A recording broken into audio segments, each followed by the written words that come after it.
Avez-vous déjà essayé de caresser un chat, mais à chaque fois que vous vous approchez, le chat s'enfuit et vous regarde de loin? Ensuite, vous vous approchez du chat pour une deuxième tentative, mais il s'enfuit à nouveau. Lorsque vous approchez le chat pour la troisième fois, il fuit et disparaît. Cependant, quelques heures plus tard, lorsque vous avez détourné votre attention vers quelque chose d'autre, le chat apparaît, vient vers vous et saute sur vos genoux. Un phénomène que nous vivons souvent est que lorsque nous poursuivons quelque chose ou quelqu'un, cela s'éloigne de nous. Mais quand nous le laissons tranquille, il vient vers nous. Ce mécanisme peut être difficile à concilier avec l'idée que l'effort est la clé du succès. Bien que cela soit vrai, atteindre des objectifs nécessite souvent du travail. Il y a aussi un autre aspect à considérer. La loi de l'effort inversé nous montre que, dans de nombreuses situations, le travail acharné ne fait que nous éloigner du résultat souhaité. Et plus nous essayons, pire c'est. Mais moins nous essayons, mieux c'est. Ainsi, atteindre des objectifs ne nécessite pas seulement du travail. Nous devons aussi nous abstenir d'agir. Et pour savoir quand agir et quand ne pas le faire, nous avons besoin d'intelligence et de compétences. Comme le dit l'auteur à succès Mark Manson, vouloir une expérience positive est une expérience négative. Accepter une expérience négative est une expérience positive. Fin de la citation.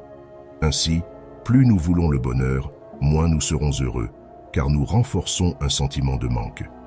Mais dans cette vidéo, nous explorerons la loi de l'effort inversé du point de vue de la performance, de la réalisation des objectifs et de la surmonte des peurs. La futilité d'essayer. Imaginez un insomniaque essayant de dormir. Plus il essaie, plus il semble rester éveillé longtemps. Et plus il reste éveillé, plus il devient frustré et plus il essaie fort. Mais après un certain temps, l'insomniaque cesse d'essayer, acceptant qu'il ne peut pas dormir.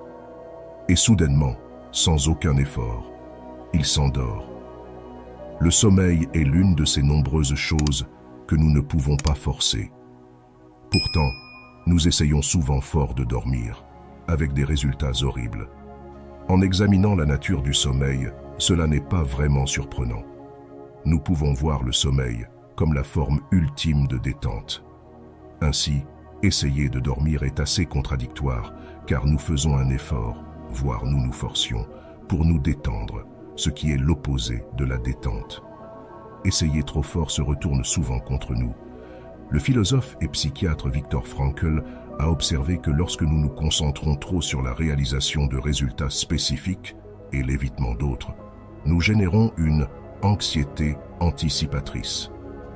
Dans de nombreux cas, cette hyper-intention conduit à la situation que nous essayons d'éviter. Et ainsi, il en va de beaucoup de choses. Si nous essayons trop fort de nous amuser, nous ne nous amusons probablement pas parce que nous sommes tellement fixés sur les résultats que la fixation elle-même est désagréable. Un autre exemple concerne les personnes qui éprouvent des difficultés à atteindre l'orgasme dans la chambre à coucher. Plus elles se fixent sur l'objectif d'atteindre l'orgasme, moins elles réussiront, et plus toute l'expérience deviendra pénible, y compris l'anticipation avant. Encore une fois, l'hyperfixation sur des résultats spécifiques empêche la capacité de performance.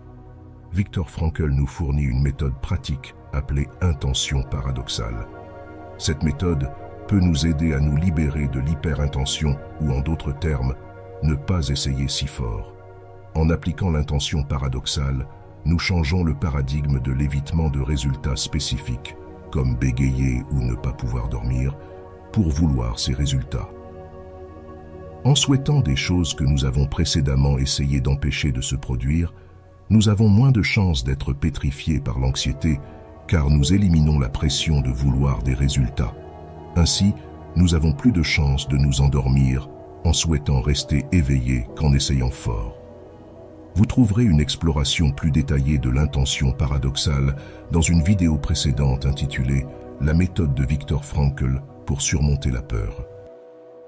Laissez l'action se produire. Plus on essaie, plus cela devient pire. Plus on poursuit les personnes que l'on désire, plus elles s'éloignent de nous. Plus on essaie de vendre quelque chose, moins on a tendance à faire de vente. Mais si nous n'agissons pas du tout, nous ne verrons aucun résultat non plus. Ainsi, nous cherchons un juste milieu entre l'action et la non-action, entre l'effort conscient et le laisser-faire. D'une part, l'effort conscient semble nécessaire pour développer nos compétences. Nous devons pratiquer, apprendre, réfléchir, comprendre et analyser.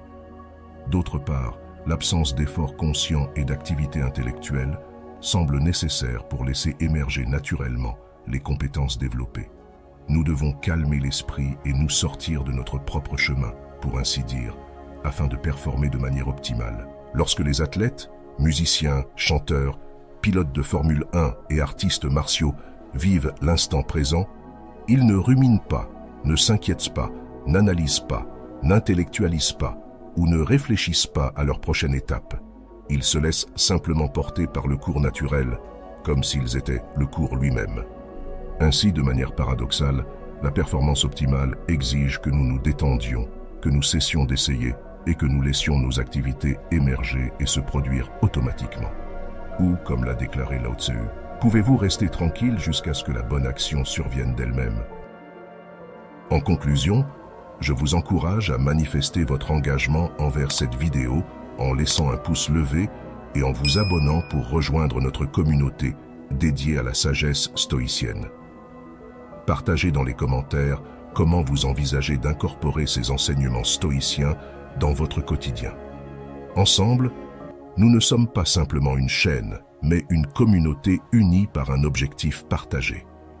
Merci infiniment pour votre écoute et de votre participation. À très bientôt, chers guerriers.